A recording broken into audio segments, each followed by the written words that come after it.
Hello friends, welcome back to our YouTube channel GK with me. तो आज के इस वीडियो में हम पढ़ना स्टार्ट करने वाले हैं इंटेलिजेंस का टॉपिक। आपको पता है इससे पहले मैं आपको 4-5 टॉपिक सीडीपी के कंप्लीट करा चुकी हूँ, जिसमें आपके सारे कंसेप्ट क्लियर कराए हैं मैंने आपको। ठीक है, और मैं ऐसी उम्मीद कर रही हूँ कि आपने वो सारी क्लासेस देखी भी होंगी, क्योंकि वो आपके लिए बहुत ज़्यादा यूज़फुल रहने वाली हैं, बहुत ज़्यादा इंपॉर्टेंट रहने वाली हैं। तो जिसने भी क्लासेस नहीं देखी हैं तो मैंने प्लेलिस्ट बना रखी है, एस्टेट 2025 सीडीपी के नाम से आपको वो प्लेलिस्ट देखने को मिलेगी। तो जिसने भी नहीं देखी है वो मेरे चैनल पर विजिट करके वहाँ से प्लेलिस्ट चेक कर सकता है। ठीक है, वैसे मैंने इससे पहले भी पूरी सीडीपी करा रखी है, एक पूरी मैराथन देखने को मिलेगी आपको, वो कम से कम 7 घंटे की मैराथन है। तो जिसने भी नहीं देखी है वो उसे भी देख सकता है, वहाँ से आपका सारा सिलेबस कंप्लीट हो जाएगा। ठीक है, अब आपका ज़्यादा टाइम ना लेते हुए हम आज की वीडियो में इंटेलिजेंस के टॉपिक को पढ़ना स्टार्ट करेंगे। ये हमारी 5वीं या 6ठी क्लास है सीडीपी की। आपके ये जून के मंथ में मैं आपको सीडीपी के सारे टॉपिक कंप्लीट करा दूंगी, और जुलाई में मैं आपको मैराथन की फॉर्म में सारे क्वेश्चन आंसर्स और जितनी भी ये मैं आपको सिलेबस कराऊंगी सारी मैराथन करा के एक ही वीडियो में कंप्लीट करा दूंगी। ठीक है, तो आप चैनल के साथ बने रहिएगा। और हरियाणा जीके की भी एक सीरीज़ आने वाली है, जिसमें डेली के 20 क्वेश्चंस और डेली का एक टॉपिक हरियाणा जीके का आपको देखने को मिलेगा। तो आप चैनल के साथ ज़रूर बने रहिए। ठीक है, सबसे पहले अगर मैं बात कर लेती हूँ, ये नोट्स मैंने अपने एस्टेट 2023 के टाइम में बनाए थे, जब मैंने 23 में बच्चों की प्रिपरेशन कराई थी। लेकिन ये नोट्स ऐसे ही नहीं बनाए हुए हैं, ये पिछले 5-7 सालों के एक्सपीरियंस पर बेस है। मैंने वहाँ से जितने भी क्वेश्चन रिपीट हुए हैं उन्हीं को बेस मानकर सारे टॉपिक तैयार करके इसमें लिखे हैं। तो आप इनको ज़रूर देख लीजिएगा। ठीक है, ये ऐसे नहीं है PYQ बेस है, सबके सब टॉपिक भी, सबके सब क्वेश्चन भी। कुछ क्वेश्चन आपको मैं बताती जाऊँगी कौन से क्वेश्चन एग्जाम में आए हुए हैं। तो अगर मैं बात कर लेती हूँ, चाइल्डहुड डेवलपमेंट एंड पेडागोजी का टॉपिक है इंटेलिजेंस, बुद्धि। ये ऐसा टॉपिक है, इसमें से हर बार क्वेश्चन देखने को मिला है। इसमें से 2 से 3 क्वेश्चन आराम से एग्जाम में आते हैं, कई बार तो इससे ज़्यादा क्वेश्चन भी इंटेलिजेंस के टॉपिक में से आ जाते हैं। तो आपको ज़रूर से ज़रूर करने हैं। इंटेलिजेंस का मतलब आप सभी को पता है क्या होता है, बुद्धि होता है। ठीक है, इसका तात्पर्य क्या होता है, मानसिक जोड़ तोड़। मानसिक जोड़ तोड़ का मतलब है जैसे हमारा दिमाग है, हमारे दिमाग में रोज़ कुछ ना कुछ चलता रहता है ना। कभी हमारे दिमाग में कुछ अच्छी बातें चलती हैं, कुछ बुरी बातें चलती हैं, हम प्रतिदिन क्या करते रहते हैं, सोचते रहते हैं। तो इसका मतलब क्या होता है, हमारे अंदर क्या इंटेलिजेंस है, तभी हम चीज़ों को क्या कर पा रहे हैं, सोच पा रहे हैं, उस पर विचार कर पा रहे हैं। अगर हमारे अंदर बुद्धि ही नहीं होगी तो हम चीज़ों के ऊपर सोच विचार नहीं कर पाएंगे। अगर सबसे पहले पूछा जाए, बुद्धि शब्द का सबसे प्रथम पहली बार प्रयोग किसने किया था, मोस्ट इंपॉर्टेंट क्वेश्चन है, एग्जाम में पूछा जाने वाला क्वेश्चन है। बुद्धि शब्द का सबसे पहले प्रयोग किसने किया था, फ्रांसिस गाल्टन ने किया था। तो आपसे पूछा जा सकता है, ये क्वेश्चन इंपॉर्टेंट है, इसके ऊपर आप डबल स्टार लगा लें। तो बुद्धि शब्द का सबसे पहली बार प्रयोग की अगर मैं बात करती हूँ तो किसके द्वारा किया गया, गाल्टन के द्वारा किया गया। गाल्टन क्या थे, फ्रांसीसी थे, तो हम कह देते हैं फ्रांसीसी गाल्टन ने बुद्धि शब्द का सबसे पहली बार प्रयोग किया। बुद्धि वह मानसिक शक्ति है जो दूसरों को समझाने में क्या करती है, हमारी मदद करती है। अब इंटेलिजेंस जो होता है, इंटेलिजेंस क्या है, एक हमारी ऐसी मेंटल पावर है जिससे हम क्या कर सकते हैं, हम अपनी चीज़ों को दूसरों तक समझा सकते हैं और दूसरों की बातों को समझ भी सकते हैं, है ना। तो ये क्या होता है, दूसरों को समझाने में हमारी मदद करती है। तो बुद्धि क्या है, इंटेलिजेंस क्या होती है, इंटेलिजेंस एक ऐसी मानसिक पावर है, एक मेंटल पावर है, जिससे अब मान लो मेरे अंदर इंटेलिजेंस है या आपके अंदर इंटेलिजेंस है, तभी आप चीज़ों को समझ पा रहे हैं और तभी मैं आपको ये सारी बातें समझा पा रही हूँ। तो यही क्या है, हमारी इंटेलिजेंस होती है। फॉर एग्जाम्पल, अब ये जो बुद्धि है, बुद्धि के ऊपर काम कब किया गया, मतलब कौन सा ऐसा टाइम था जब बुद्धि के ऊपर काम हुआ। तो सबसे पहले अगर मैं बात करती हूँ, एक व्यक्ति था, वो क्या करता था, किसी कंपनी में काम करता था। ठीक है, और वो गाल्टन का क्या था, फ्रेंड था। कोई व्यक्ति था जो किसी कंपनी में किस पर काम कर रहा था, प्लैनेट पर और स्टार्स पर, इनसे रिलेटेड काम कर रहा था। लेकिन उसका काम जो था ना वो सक्सेसफुल नहीं हो पा रहा था, उसके पास क्या थी, इंटेलिजेंस की कमी थी। इसलिए उस कंपनी के ओनर ने क्या किया, उसे कंपनी से निकाल दिया। जब वो उसे कंपनी से निकाला गया तो वो हताश था, मतलब ऐसे एक तरीके से सैड था। तो किसके पास चला गया, वो गाल्टन के पास चला गया। अब गाल्टन ने सोचा कि इसमें ऐसी क्या कमी थी जिसकी वजह से इसे कंपनी से निकाला गया। तो गाल्टन के दिमाग में एक विचार आया, उसने क्या किया, उसने बुद्धि पर काम करने का फैसला लिया। इसलिए उसने सबसे पहली बार इस व्यक्ति के दिमाग के ऊपर काम करने की कोशिश की। तो यहाँ से क्या हो जाता है, बुद्धि के परीक्षण की पहली शुरुआत होती है। तो आपसे पूछा जाए सबसे पहली बार बुद्धि पर परीक्षण किसने किया था, तो आप क्या टिक करेंगे, गाल्टन ने किया था। मोस्ट इंपॉर्टेंट है, किसने किया, गाल्टन ने किया। तो वहाँ से बुद्धि का क्या लगा, पता लग रहा था कि बुद्धि उसमें कम क्यों है और उसकी क्या हो जाती है, फिर डेथ हो जाती है। तो यहाँ से क्या हो गई, गल्टन की डेथ हो गई। अभी गल्टन का शिष्य है अल्फ्रेड बिने, ठीक है। अब वो क्या करेगा, अब फिर वो है बुद्धि पर काम करेगा। तो बुद्धि का संबंध किससे हो गया, सबसे पहली बार अगर बात करते हैं परीक्षण की, तो सबसे पहली बार परीक्षण किसने किया है, गल्टन ने किया है। गल्टन का शिष्य कौन है, अल्फ्रेड बिने है। तो सेकंड टाइम काम कौन कर रहा है, अल्फ्रेड बिने कर रहा है। आया समझ में इतना। तो अगर आपसे पूछा जाए सबसे पहली बार बुद्धि पर काम किसने किया, परीक्षण किसने किया, गल्टन ने। उसके बाद गल्टन का शिष्य कौन था, अल्फ्रेड बिने था। बिने क्या करता है, बुद्धि पर काम करता है, ठीक है। अगर आपसे पूछा जाता है बुद्धि का संबंध किससे है, तो आप क्या टिक करेंगे, अभिसारी चिंतन से है, ठीक है। यानी अभिसारी चिंतन वो होता है जो हर डायरेक्शन में सोचता है। तो हमारी जो इंटेलिजेंस होती है वो हर डायरेक्शन में सोचती है, तो इसलिए हमारा बुद्धि इंटेलिजेंस का संबंध किससे है, अभिसारी चिंतन से है। हमारा जो ब्रेन होता है, जैसे ये हमारा ब्रेन है, हमारे ब्रेन के दो पार्ट होते हैं, एक लेफ्ट ब्रेन होता है, एक राइट ब्रेन होता है। यहाँ मैंने उल्टा लिख दिया है ना, बट कोई बात नहीं, मैंने आपको समझाने के लिए लिखा है। वैसे मैंने यहाँ मेंशन सही किया है ना, बस ये अक्षर गलत लिख दिए हैं। तो देखो लेफ्ट ब्रेन जो होता है ना, ये मैं आपको पहले भी बता चुकी हूँ, अर्ली चाइल्डहुड में बच्चे का जो लैंग्वेज डेवलपमेंट है वो सबसे ज़्यादा क्या होता है, फास्ट होता है। लेकिन उसके लिए आपका कौन सा ब्रेन जिम्मेदार है, ये मैंने आपको बताया था, उसके लिए आपका लेफ्ट ब्रेन जिम्मेदार है। राइट ब्रेन किसके लिए जिम्मेदार होता है, आपके इमोशंस के लिए जिम्मेदार है, बताया था ना, क्रिएटिविटी के लिए जिम्मेदार है। तो राइट ब्रेन क्रिएटिविटी और इमोशन के लिए जिम्मेदार था, लेफ्ट ब्रेन आपका लैंग्वेज डेवलपमेंट के लिए जिम्मेदार था, और लेफ्ट ब्रेन ही आपका इंटेलिजेंस, थॉटफुल, इन सब चीज़ों के लिए भी आपका लेफ्ट ब्रेन ही जिम्मेदार है, ठीक है।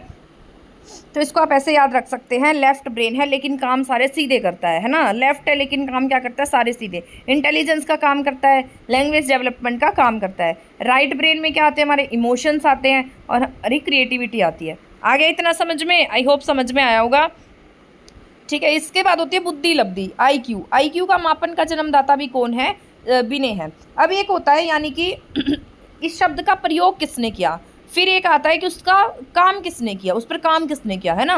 नाम देने वाला कौन है, बुद्धि लब्धि जो नाम दिया है वो किसने दिया है, स्टर्न ने दिया है। IQ का जो नाम है वो किसने दिया, स्टर्न ने दिया, है ना।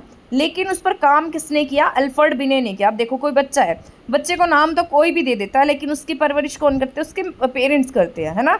वैसे ही यहाँ पर बुद्धि लब्धि की बात हो रही है, जो IQ है वो नाम किसके द्वारा दिया गया, स्टर्न ने दिया। नाम तो कोई भी दे सकता है, तो स्टर्न ने क्या किया, IQ का नाम दिया, ठीक है। लेकिन उस पर जो काम है वो किसने किया है, उसका जन्मदाता हम किसे कहते हैं, अल्फ्रेड बिने को कहते हैं। आया समझ में, क्योंकि जो इंटेलिजेंस है वो हमारे IQ से रिलेटेड होती है, और ये टॉपिक आपका मोस्ट इंपॉर्टेंट है। IQ से रिलेटेड बहुत सारे क्वेश्चन पूछे जाते हैं, ठीक है, इसको भी हम आगे पढ़ेंगे। इसके बाद मानसिक परीक्षण। अब यहाँ पर ये अलग पॉइंट है, मानसिक परीक्षण शब्द का प्रयोग सबसे पहले किसने किया है, RB कैटल ने किया है। ये क्वेश्चन जो है ये पेपर में आया हुआ है, और ये एस्टेट के एग्जाम में आया था, मैंने एस्टेट का पेपर दिया था, उसी में एक क्वेश्चन पूछा गया था, इसलिए मैंने यहाँ पर PYQ भी लिखा है। तो आपसे पूछा जाए मानसिक परीक्षण शब्द का प्रयोग सबसे पहले किसने किया, तो RB कैटल ने किया, ठीक है। इन्होंने क्या दिया है, एक पर्सनैलिटी फ्रेमवर्क बनाया था, PF, हम इसे क्या कहेंगे, PF। इन्होंने 16 PF प्रश्नावली बनाई, यानी कि 16 पर्सनालिटी फ्रेमवर्क बनाए थे। इससे पहले इन्होंने 14 PF बनाए थे, लेकिन बाद में कितने हो गए, 16 PF हो गए। तो आपसे पूछा जाए 16 PF प्रश्नावली किसने बनाई है, तो आप क्या टिक करेंगे, RB कैटल ने बनाई है। मेंटल परीक्षण किसके द्वारा किया गया, जो मानसिक परीक्षण है वो किसके द्वारा किया गया है, RB कैटल के द्वारा किया गया है। आई होप आपको यहाँ तक के सभी पॉइंट समझ में आ रही होंगे। अब इसके बाद है बुद्धि शब्द का प्रयोग प्रारंभ कब होता है, 19वीं शताब्दी के उत्तरार्ध में होता है। बुद्धि लब्धि यानी कि IQ, इंटेलिजेंस क्वोशिएंट, ठीक है। इसकी धारणा का जनक किसे माना जाता है, स्टर्न को माना जाता है। 1905 में इसने इस शब्द का प्रयोग किया था। लेकिन अगर हम बात करते हैं बुद्धि लब्धि पर काम किसने किया, उसका जन्मदाता कौन है, तो वो कौन है, अल्फ्रेड बिने है। नाम किसने दिया है, स्टर्न ने दिया 1912 में, लेकिन उस पर काम किसने किया है, अल्फ्रेड बिने ने किया है। अब बुद्धि की मापनी का प्रयोग, सबसे पहले बुद्धि की मापनी कहाँ पर प्रयोग की गई, ये पेरिस फ्रांस में इसका प्रयोग हुआ, कब, 1905 में। सबसे इम्पोर्टेंट पॉइंट है ये, बुद्धि की मापनी जो है वो दो तरीके की है, दो पार्ट्स में डिवाइड है। 1905 में इस पर परीक्षण किया गया, दो बार इस पर परीक्षण होता है, एक बार 1905 में और एक बार 1915 में। ये मापनी है, एक व्यक्तिगत बुद्धि मापनी थी, यानी कि हमने इंडिविजुअल एक पर्सन के ऊपर काम किया, और एक थी समूह में मतलब बहुत सारे ग्रुप ऑफ पीपल की बुद्धि पर काम किया गया। तो इसके बारे में भी जान लेते हैं। व्यक्तिगत बुद्धि परीक्षण कब होता है, यानी व्यक्तिगत बुद्धि मापनी पर काम कब होता है, 1905 में होता है, और इस पर काम कौन करते हैं, अल्फ्रेड बिने करते हैं। सामूहिक बुद्धि मापनी पर काम 1915 में होता है। और ये कौन करते हैं, ये इंपॉर्टेंट क्वेश्चन है, ये पूछा गया है। सामूहिक बुद्धि मापनी पर काम किस किसने किया था, तो इस पर काम किया था आर्थर ओटिश ने, और इसके सहयोगी कौन थे, थार्डनाइक थे। आगे हम थार्डनाइक के बारे में भी पढ़ेंगे, क्योंकि थार्डनाइक से बहुत सारे क्वेश्चन आते हैं। तो अभी मैंने आपको दो बातें बताई हैं, बुद्धि की मापनी कहाँ याद रखनी है, पेरिस फ्रांस में, कब, 1905 में। व्यक्तिगत बुद्धि मापनी का प्रयोग कौन करता है, एल्फ्रेड बिने करता है। और सामूहिक बुद्धि मापनी पर काम कौन करता है, आर्थर ओटिश करता है। और इसके सहायक कौन होते हैं, सहयोगी कौन होते हैं, थार्डनाइक होते हैं। व्यक्तिगत बुद्धि पर काम 1905 में होता है और सामूहिक बुद्धि पर काम 1915 में होता है। ठीक है, आ रहा है इतना समझ में आपको। इसके बाद हम बात कर लेते हैं फैक्टर्स ऑफ इंटेलिजेंस के। फैक्टर्स ऑफ इंटेलिजेंस की अगर बात करती हूँ तो वंशानुक्रम पहले था, अब क्या, अब नहीं है। अब यह क्या है, सेकेंडरी फैक्टर है। यानी कि जो हमारा वंशानुक्रम है वो क्या है, पहले था। पहले ऐसा कहा जाता था कि जैसे पेरेंट्स की बुद्धि होती है वैसे क्या हो जाती है, बच्चों की बुद्धि होती है। लेकिन आज आप क्या देखेंगे, ये सब चीज़ें क्या है, सेकेंडरी हैं। आज आप देखेंगे कि बच्चों की जो माइंड है वो लेवल कितना बढ़ गया है ना। इसके बाद वातावरण प्राइमरी फैक्टर है। वंशानुक्रम के साथ साथ वातावरण भी क्या करता है, इफेक्ट करेगा, ये मैंने आपको बता चुकी हूँ। हेरिडिटी इनटू एनवायरनमेंट हम पहले भी पढ़ चुके हैं। जैसे ही हेरिडिटी के साथ साथ एनवायरनमेंट क्या करता है, बच्चे के उसको प्रभावित करता है। ठीक है, भौतिक के साथ साथ मनोवैज्ञानिक दोनों वातावरण हमारे क्या है, जरूरी है। फिजिकल, जैसे आपका जो आज का एनवायरनमेंट है, सुख सुविधाओं की बात कर लेते हैं, तो वो चीज़ें तो बच्चे के इंटेलिजेंस को प्रभावित करती हैं। साथ में जो साइकोलॉजिकल फैक्टर्स हैं वो भी बच्चे के इसको प्रभावित करते हैं। ठीक है, दोनों तरीके से वातावरण का जरूरी होना जरूरी है। आईक्यू का मतलब क्या होता है, अभी मैं आपको बुद्धि लब्धि के बारे में बताती जा रही थी, इसका मतलब होता क्या है। आईक्यू का मतलब है इंटेलिजेंस क्वोशिएंट। इसे हम क्या कर सकते हैं, माप सकते हैं। यह ऑपरेशनल अप्रोच होती है, इसे हम क्या कर सकते हैं, माप सकते हैं। इससे हम पता लगा सकते हैं कि बच्चे का आईक्यू लेवल कितना है, बच्चा किस तरीके से सीख रहा है। ठीक है, हैप प्लस केटल, इन दोनों ने किसकी बात की, बुद्धि की बात की थी। अब हमारे पास दो तरीके की बुद्धि की बात की गई है। हमारे पास ये क्वेश्चन ना एग्जाम में आए हुए हैं, जो ये फ्लूइड और क्रिस्टलाइज बुद्धि की बात कर रहा है, ये एग्जाम में पूछे गए क्वेश्चन है। इसको अच्छे से एक बार समझ लो, इसके बाद इसके क्वेश्चन सीरीज करना। ठीक है, फ्लूइड बुद्धि यानी कि तरल बुद्धि क्या होती है, जो वंशानुगत मिली हुई है, जो हमें हमारे पेरेंट्स से मिली है, वो कैसी बुद्धि है, हमारी फ्लूइड बुद्धि है। ये किस में आती है, हमारे वंशानुक्रम में आती है। इसके बाद क्रिस्टलाइज बुद्धि होती है, जो हमें हमारे वातावरण से मिली है। ठीक है, तो ये रवेदार बुद्धि भी हमें से कह देते हैं। इसके बाद जैसे वंशानुक्रम इंटू वातावरण same is equal to intelligence. ठीक है, ये हेरिडिटी वाला है। जैसे ये मैंने आपको बताया था कि इसमें प्लस का साइन नहीं होगा, क्या होगा, मल्टीप्लाई का साइन होगा। अगर एक चीज़ भी जीरो है तो दोनों ही क्या मानी जाएंगी, जीरो हो जाएंगी। अगर वंशानुक्रम 100 है बट वातावरण अच्छा नहीं है तो भी क्या हो जाएगा, जीरो हो जाएगा। क्योंकि देखो वंशानुक्रम 100 हो गया, वातावरण जीरो हो गया, तो दोनों क्या हो जाएंगे, जीरो हो जाएंगे, है ना। ये क्या नहीं आएगा, प्लस में नहीं आएगा, किस में आएगा, मल्टीप्लाई में आएगा। वंशानुक्रम प्लस वातावरण, ये गलत, ये वाला जो फॉर्मूला लिखा है ये क्या है, गलत है। ये मैं आपको पहले ही बता चुकी हूँ कि ये क्या है, गलत है ना। बट दोनों सही है। अगर मान लो बच्चे का वंशानुक्रम भी सही है और उसका वातावरण भी सही है तो दोनों क्या माने जाएंगे, सही माने जाएंगे। इंटेलिजेंस क्या होगी, बच्चे की अच्छी होगी। अगर दोनों में से एक भी खराब है तो बच्चे की इंटेलिजेंस पर पूरा प्रभाव पड़ेगा। जीन्स क्या होते हैं, एवरेज होते हैं। इंटेलिजेंस क्या है, एबिलिटी टू एडजस्ट होती है। तो इंटेलिजेंस का मतलब क्या है कि हम कहीं पर किसी वातावरण में कितने अच्छे से समायोजित हो पा रहे हैं, वो क्या है, हमारी बुद्धि है। ठीक है, इसके बाद बर्नर का वर्गीकरण क्या था, इसने दो तरीके की अप्रोच दी है। एक बायोलॉजिकल अप्रोच है जो वंशानुक्रम वाली है, एक साइकोलॉजिकल अप्रोच है जो क्या है, एडजस्टमेंट पावर इन एनवायरनमेंट। हम किस तरीके से क्या कर पा रहे हैं, एनवायरनमेंट में एडजस्ट कर पा रहे हैं। हैब और केटल के द्वारा क्या दी जाती है, फ्लूइड एंड क्रिस्टलाइज इंटेलिजेंस दी गई है। आगे इतना समझ में, आई होप समझ में आया होगा। इसके बाद मैंने लिखा है ऑपरेशनल अप्रोच क्या होती है। मैंने आपको बताया था ऑपरेशनल अप्रोच के बारे में, संक्रियात्मक उपागम, हिंदी में इसे देखो क्या नाम है इसका, संक्रियात्मक उपागम है। साइंटिफिक अप्रोच, इसमें बुद्धि का निर्धारण मापन योग्य कारकों द्वारा आईक्यू के आधार पर किया जाता है। आपको पता है किसी भी इंसान का आईक्यू चेंज नहीं होगा। बुद्धि को हम देख नहीं सकते बल्कि उसके प्रभाव को देख सकते हैं। क्या आप इंटेलिजेंस को देख सकते हैं, लेकिन किसी इंसान के हाव भाव, उसके बात करने का तरीका, उसके उठने बैठने का तरीका, उसकी समझदारी, वो सब क्या होती है, उसकी बुद्धि है। तो अगर आपसे पूछा जाए कि बुद्धि क्या होता है तो आप क्या कहेंगे, बुद्धि हाइपोथेटिकल है, यानी परिकल्पना है जिसको हमारे व्यवहार में देखा जा सकता है, प्रत्यक्ष रूप से हम उसे नहीं देख सकते हैं, है ना। तो आपसे पूछा जा सकता है कि बुद्धि क्या है, इंटेलिजेंस क्या है, तो आप क्या टिक करेंगे, इंटेलिजेंस क्या है, हाइपोथेटिकल है, यानी कि एक परिकल्पना है जिसको हमारे व्यवहार में, हमारे बिहेवियर में देखा जा सकता है। ठीक है, आ गया इतना समझ में। साइंटिफिक अप्रोच वो होती है जिसमें हम हमारे आईक्यू लेवल को चेंज नहीं कर सकते, है ना। मापन कारकों के द्वारा इसका प्रयोग आईक्यू के आधार पर किया जाता है। अब इसके बाद है प्रिंसिपल ऑफ इंटेलिजेंस। अब यहाँ पर यूनिफैक्टर थ्योरी है, इसके बाद है हमारे पास में टू फैक्टर थ्योरी है, फिर सामान्य कारक जनरल स्पेसिफिक ये इसी में आती है।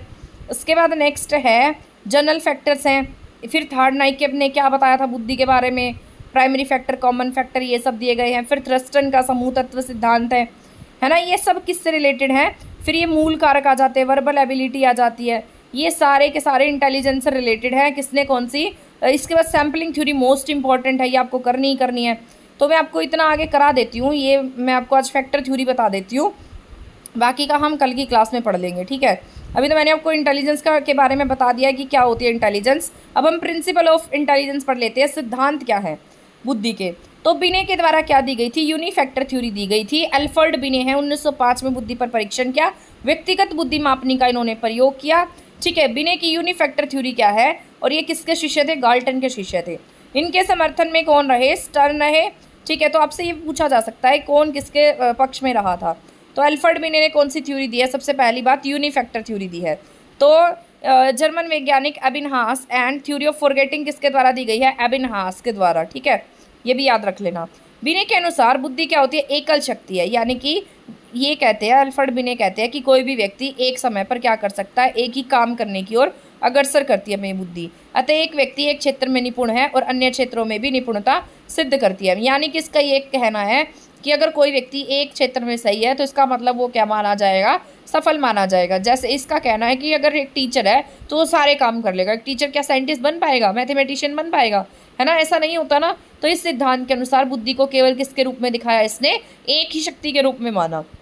तो यूनिफैक्टर नाम से ही पता लग रहा है कि इसने क्या कहा, सिंगल रूप से बुद्धि के ऊपर काम किया। इसने एक तरीके की बुद्धि को, मतलब इसने कहा कि अगर कोई आदमी एक चीज़ में इंटेलिजेंट है तो सब में क्या माना जाएगा, इंटेलिजेंट माना जाएगा। ये क्या थी, इसकी यूनिफैक्टर थ्योरी थी। इसके बाद अगर टू फैक्टर थ्योरी की बात करती हूँ, स्पीयरमैन का, ये किसने दी है, सेकेंड फैक्टर वाली थ्योरी स्पीयरमैन ने दी है। यूनिफैक्टर किसने दी है, अल्फ्रेड बिने ने दी है। तो स्पीयरमैन का द्विकारक सिद्धांत। स्पीयरमैन कहाँ के थे, ब्रिटेन के रहने वाले थे। इन्होंने बुद्धि को दो फैक्टर्स में डिवाइड किया, एक जनरल फैक्टर है और एक स्पेसिफिक फैक्टर है। ये भी एग्जाम में पूछा गया क्वेश्चन है।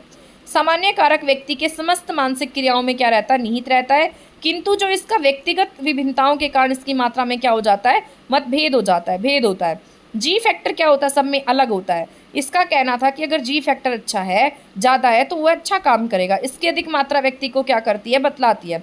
जैसे हमारी कॉमन सेंस है ना, ये क्या हमारी जी फैक्टर है। स्पेसिफिक बुद्धि विशेष क्रियाओं में पाई जाती है, जैसे भिन्न भिन्न विशिष्ट कारकों में पाई जाएगी। किसी व्यक्ति में कोई एक या अनेक विशिष्ट कारक भी पाए जा सकते हैं। जैसे देखो, कोई व्यक्ति है, वो कोई डांस अच्छा कर लेता है, पर वो कुकिंग भी अच्छी कर लेता है, वो आर्ट भी अच्छी कर लेता है, तो ये क्या है, विशिष्ट कारक हो गए हमारे, स्पेसिफिक कारक हो गए। ये क्या हो गए, हमारे जन्मजात नहीं होते, इनको हम क्या करते हैं, अर्जित करते हैं। हमारी स्किल्स होती हैं, इनको हम क्या करते हैं, सीखते हैं, है ना।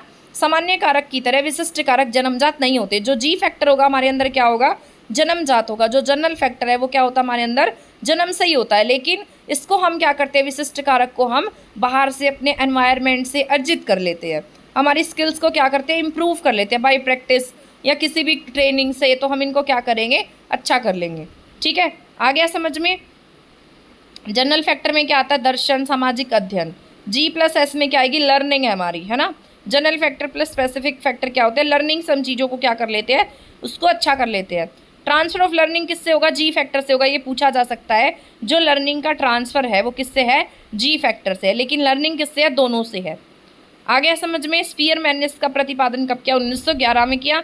तो आपसे पूछा जा सकता है, जो टू फैक्टर थ्योरी है वो किसके द्वारा दी गई, स्पीयरमैन के द्वारा दी गई है, ठीक है, 1911 में। IQ approach is good for check intelligence. Intelligence को चेक करने के लिए सबसे अच्छी क्या मानी गई है, IQ अप्रोच मानी गई है। थर्ड नाइट ने क्या दिया, थर्ड नाइट ने ट्रायल वाला मेथड दिया था।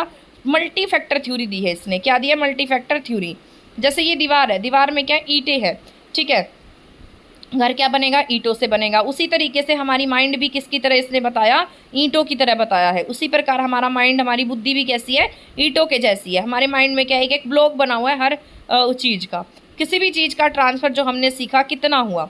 जैसे ये देखो, ये पहले सीखी चीज़ों को, अब यहाँ पर मान लो हमने क्या सीखी, पहले बड़ी ABCD सीखी है, ये सेम है। लेकिन बाद में हमने क्या सीखा, स्मॉल ABCD सीखा, है ना। तो ये क्या हुआ यहाँ पर, ट्रांसफ़र ऑफ हमारा लर्निंग हुआ। और इसके बाद कुछ लेटर्स ऐसे होंगे जो यहाँ भी सेम होंगे, यहाँ भी सेम होंगे। जितनी समानता होगी उतना ट्रांसफ़र ऑफ लर्निंग होगा। हमने पहले सीखी चीज़ों में नई जो चीज़ें हैं ना, यानी कि जितनी नई चीज़ें हमने सीखी है वो क्या हुआ, हमने कितना प्रयोग किया, वो क्या हुआ, हमारा ट्रांसफ़र ऑफ लर्निंग हुआ। अगर ज़्यादा क्या होगी, समानता कम होगी तो ट्रांसफ़र ऑफ लर्निंग क्या होगा, ज़्यादा होगा। ठीक है। इसके बाद प्राइमरी फैक्टर है, इसमें कॉमन फैक्टर है। और ये क्या है, प्राइमरी फैक्टर इसने क्या बताया, न्यूमेरिकल एबिलिटी बताई है। और कॉमन फैक्टर में कॉमन फैक्टर ज़्यादा बताया है, ट्रांसफ़र ऑफ लर्निंग ज़्यादा बताया है। यानी कि हमारा ट्रांसफ़र ऑफ लर्निंग क्या होगा, इसमें ज़्यादा होगा कॉमन फैक्टर में। इनका मानना था जी इज़ नॉट इम्पॉर्टेंट। अब देखो उसने क्या कहा था स्पीयरमैन ने कि जी क्या है, इम्पॉर्टेंट है। जनरल फैक्टर हमारी बुद्धि में क्या है, इम्पॉर्टेंट है। लेकिन ये क्या है, प्राइमरी फैक्टर जो है इसने क्या कहा कि जी फैक्टर हमारे लिए इम्पॉर्टेंट नहीं है। ये बात किसने कही है, थार्डनाइट ने कही है। थार्डनाइट ने स्पीयरमैन के सामान्य कारक को क्या कर दिया, अस्वीकार कर दिया। मूल कारक में क्या आता है, जैसे शाब्दिक, स्पेटियल योग्यताएं जो मानसिक क्रियाओं को प्रभावित कर रही हैं। ठीक है। ये थार्डनाइट का था, बस इसको ऐसे रीड कर लेना, ज़्यादा दिमाग में वो करने की जरूरत नहीं है। इसमें सबसे ज़्यादा यही पूछेगा, मल्टी फैक्टर थ्योरी किसके द्वारा दी गई है, टू फैक्टर थ्योरी किसके द्वारा दी गई है, यूनिफैक्टर थ्योरी किसके द्वारा दी गई है।